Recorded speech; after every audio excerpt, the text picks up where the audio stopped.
Hari Om. Let's start with the prayer. Om Samasta Jana Kalyane Niratam Karunamayam Namami Chinmayam Devam Sadgurum Brahma Vidvaram Vasudeva Sutam Devam Kamsachanura Mardhanam Devaki Paramanandam Krishnam Bande Jagadgurum Tvameva Mata Cha Pita Tvameva Tvameva Bandhuscha Sakha Tvameva Tvameva Vidya Dravidam Tvameva Tvameva Sarvam Amadeva Deva Tvameva Sarvam Gurudeva Deva. Hari Om. We just completed talk 7 and we'll start doing talk 8 now. And in the last talk, we talked about the perceptuality condition as Vedanta Paribhasha, which is written by Dharmaraja Advarinda. And there he discusses the perceptuality condition for any perception to take place. And the perceptuality condition is consciousness that I am has to join with existence expressed in the form of a thought for me to be conscious of the existence of the thought. And thought is nothing but a reflection of the chair out there or an object out there. Therefore, for me to be conscious of the chair out there, I have to be conscious of the existence expressed in the form of a thought, which is nothing but existence expressed outside the form of a chair. So for me to be conscious of the whole world, consciousness has to join with the existence of the world in the form of an object, and for me to be conscious. Therefore, this Chit and the Sat have to join together for perception to take place. And this is expressed as perceptuality condition, which means that both subject coming from the consciousness and the object coming from the existence has to be together for any knowledge to take place, because we are talking about knowledge of. And now we talk about self-knowledge, where self-knowledge is where the object of knowledge is my own self and the subject is also myself. There is no distinction between the subject I and the object knowledge. And just now I gave an example in the pitch dark room. When I say I am there, I am a conscious entity. I am there because I am an existent entity. I am a conscious entity because I am Chit Swarupam also. But I don't need to see myself to know that I am there. I don't need any pramana or a means of knowledge, because I am self-existing and therefore self-conscious, which means self-revealing.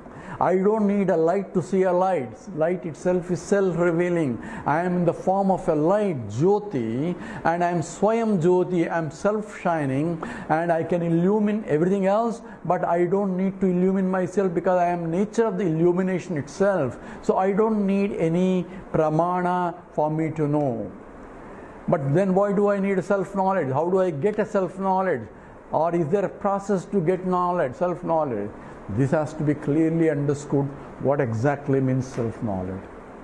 Now for that, we need to go into analysis of error in perception, to be clear. So there can be errors in perception. So this is called adhyasa. Adhyasa means error.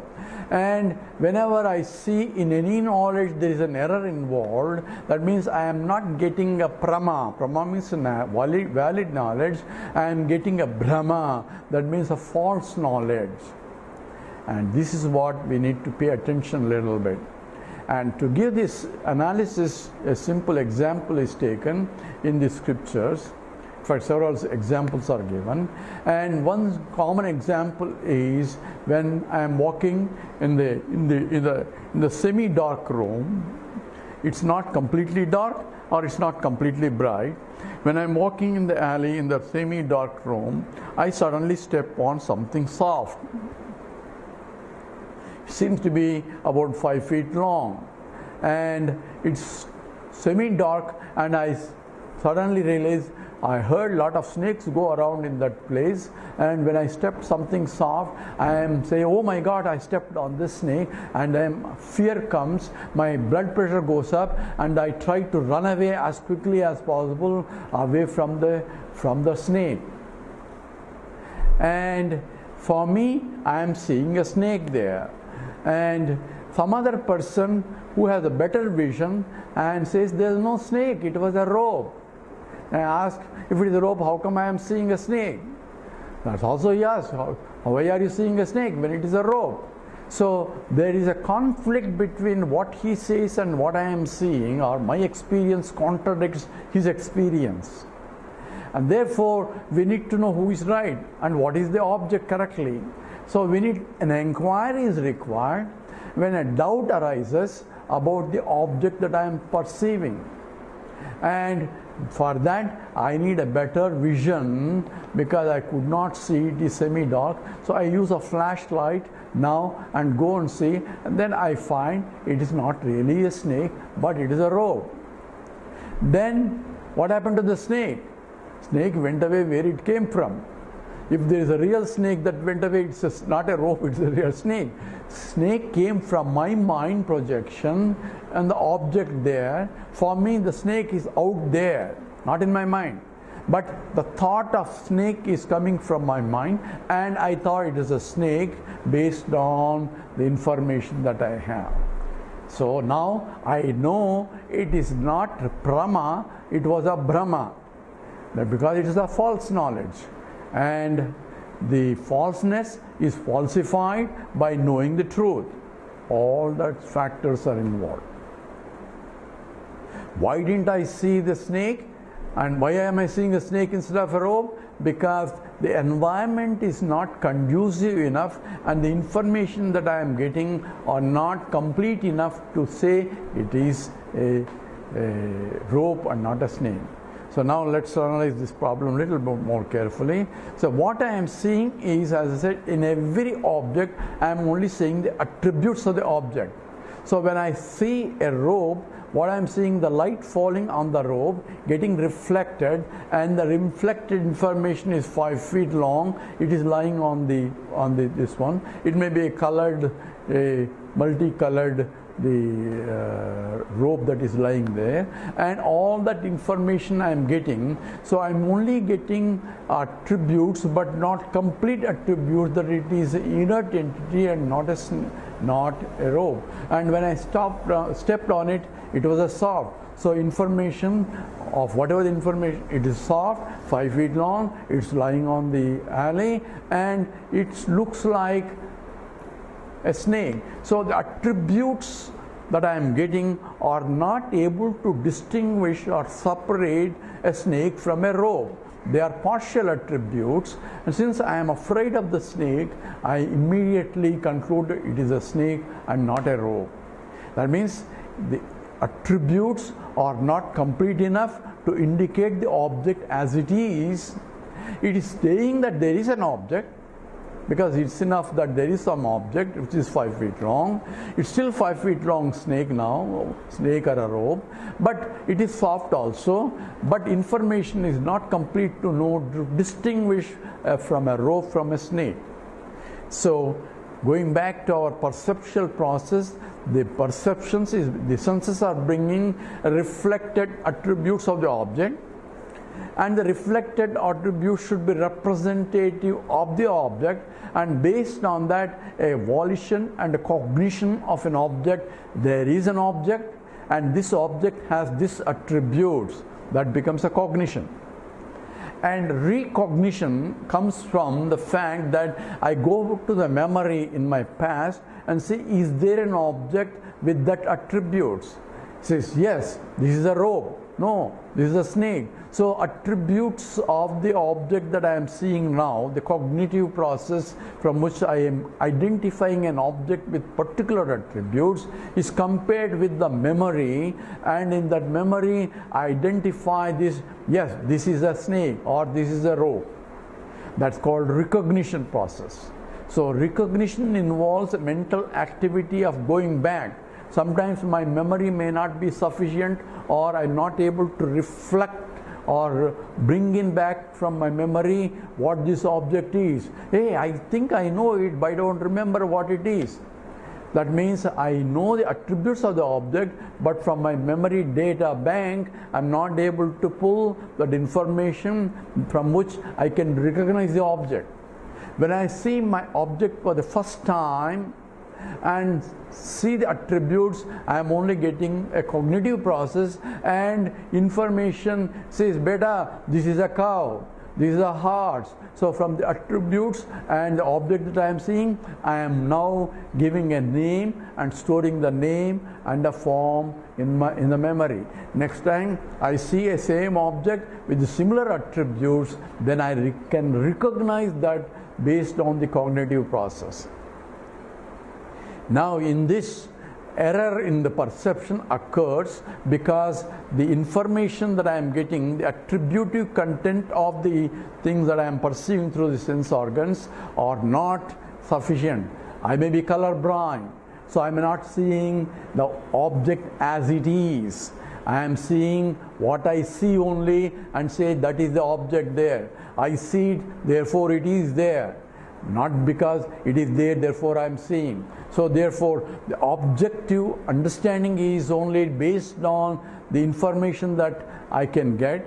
That information depends upon the senses, the capacity of the senses, and also conducive environment for the senses to gather the information.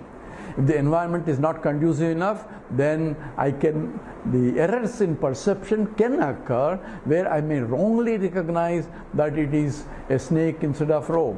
I may recognize as a rope also based on the attributes, even if they are partial. So whether it is a Brahma or a Prama has to be confirmed by further subsequent transactions wise. And similarly, every error in the universe can be done. Now there are two types of adhyasa or errors in perception, and one is called nirupadika adhyasa and the called sopadika adhyasa. Nirupadika means without upadi, without the supporting things, and supporting upadi, the instrument that is supporting, and the nirupadika means without it, and sopadika means with it. Simple example is the rope and the snake. In the case of rope and the snake, where I am seeing a snake where the rope is, the snake is coming from my mental image projected there, and therefore I say it is a snake. There are objective understanding where other person did not see the snake, he saw a rope. So the snake went back. When I see a rope as a rope again, not as a snake, the thing disappeared from where? Into my own mind. From now on, I will never mistake that particular rope as a snake, because I can see now it is a rope and not a snake.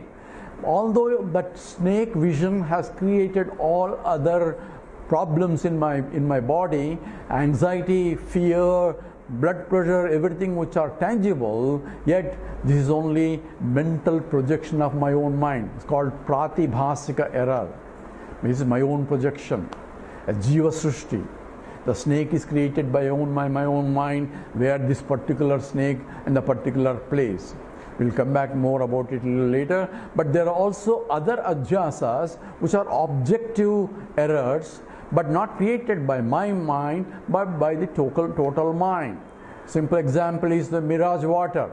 When I say there is a water in the dry sand, what if there is only dry sand and it is reflecting, there is a hot sun, and in the reflecting at the glancing angle, giving me an impression that it is a water there.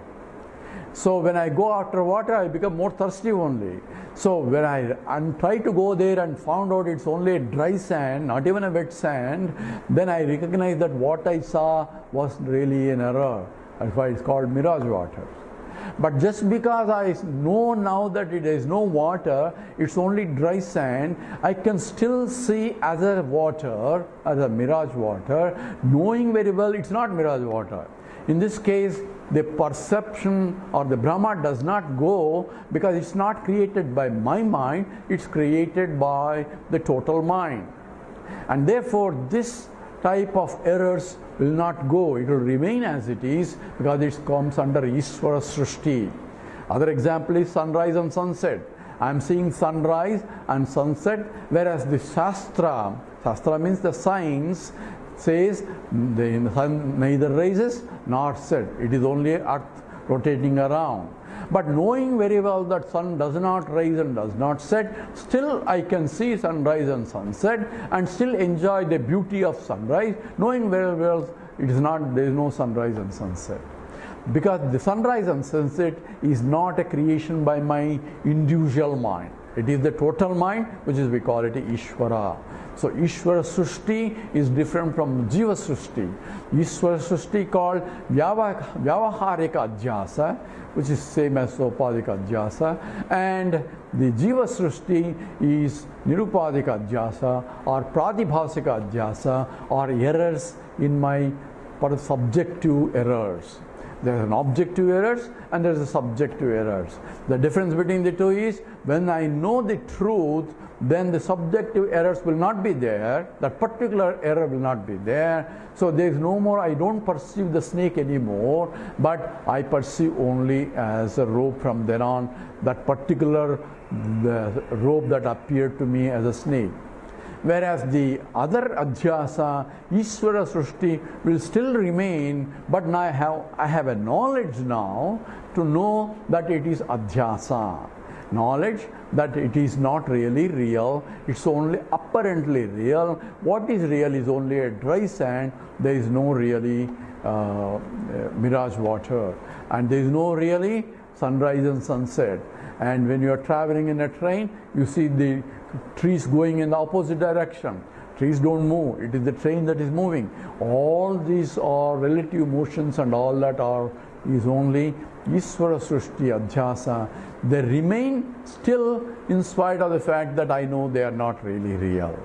This has to be distinguished when we are talking about Advaita Vedanta correctly, because people say that once I know the Jnanam, all this world doesn't appear. That's not true. Once I know that it's mirage water still appears even though I know that there is no water in it. So this objective reality, objective adhyasa will still remain even with the knowledge that there is only an error and false knowledge, and the true knowledge is there is no really that perception. So that has to be understood. So we are talking about errors in perception arising from that. So what has that to do with Vedanta? Vedanta comes into picture because we are perceiving the world and taking the world as real. And what is real, what's not real, and how this adhyasa comes into picture has to be understood. That's why Shankaracharya, when he talks about the Brahma Sutra, first thing he talks about Adhyasa Bhashya, because the error in perception has to be understood clearly, because when we try to understand the world, there is error in perception also, and error in our understanding, and error in our transactions, because we are transacting as though this is different, that is different, that is different, and the transactional difference is different from the absolute oneness that pervades the whole universe. All that is involved in understanding this process. Now, the question about the adhyasa snake is, people ask the question, hey, you are projecting a snake there, which means that there is a snake somewhere that you have seen before. So original snake has to be somewhere, and that's what you're projecting here. That means there has to be snake knowledge from which, when you see here with the attributes, it is resembling snake. How do you know that? Because from the attributes, I am going back to the memory, and from the memory I say these attributes belong to a snake. That means I have previous knowledge that snake has these attributes. That's why I am projecting. I don't project an elephant there or some other. I think only project that has similar attributes. It's called sadrusyam.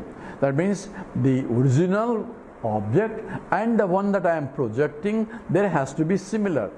Or the one that I am seeing has to be a dominant attribute that is common for both the snake and the roe. This is because the examples in the Vedanta that is given is the shell silver. Shell silver is when I am walking in the beach, I saw suddenly a silver and I have a value for silver. And I picked up that piece of silver and looked at it, then I found it is not a silver, it is only shell, but appearing because of the shell.